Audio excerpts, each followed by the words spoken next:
Hello, mates. Let's read chapter 5 of Pinocchio. Let's go. The story of Pinocchio and the talking cricket, in which one sees that bad children do not like to be corrected by those who know more than they do. Very little time did it take to get poor old Geppetto to prison. In the meantime, that rascal Pinocchio, free now from the clutches of the carbiner, was running wildly across fields and meadows, taking one shortcut after another toward home. In his wild flight, he leaped over brambles and bushes and across brooks and ponds, as if he were a goat or a hare chased by hounds. On reaching home, he found the house door half open. He slipped into the room, locked the door, and threw himself on the floor, happy at his escape.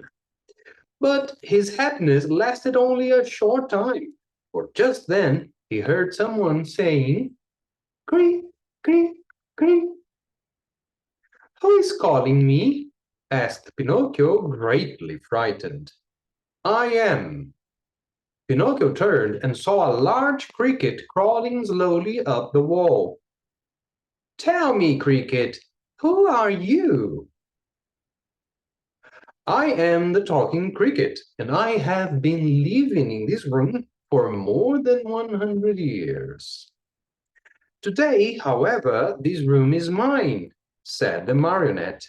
"And if you wish to do me a favor, get out now and don't turn around even once." "I refuse to leave this spot," answered the cricket, "until I have told you a great truth." "Tell it then, and hurry." "Woe to boys who refuse to obey their parents and run away from home. They will never be happy in this world, and when they are older, they will be very sorry for it.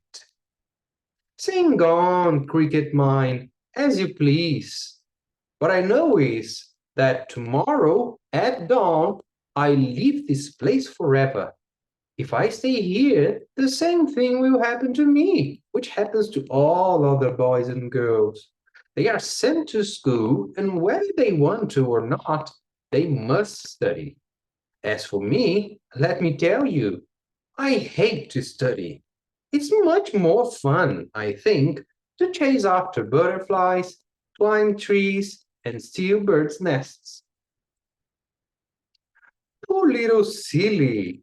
Don't you know that if you go on like that, you will grow into a perfect donkey, and that you'll be the laughing stock of everyone?" "Keep still, you ugly cricket!" cried Pinocchio.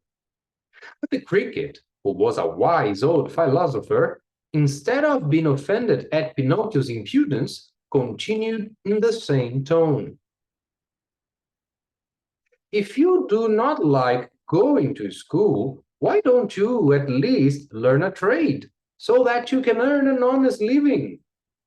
"Shall I tell you something?"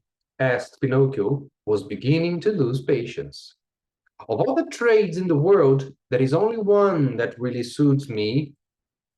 "And what can that be?" "That of eating, drinking, sleeping, playing, and wandering around from morning till night."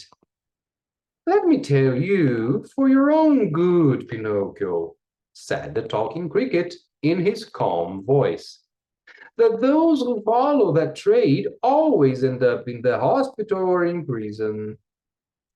Careful, ugly cricket. If you make me angry, you'll be sorry." "Poor Pinocchio, I am sorry for you." "Why?" "Because you are a marionette, and, what is much worse, you have a wooden head."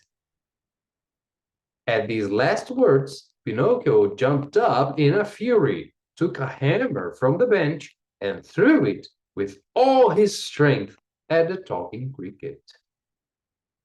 Perhaps he did not think he would strike it, but, sad to relate, my dear children, he did hit the cricket, straight on its head.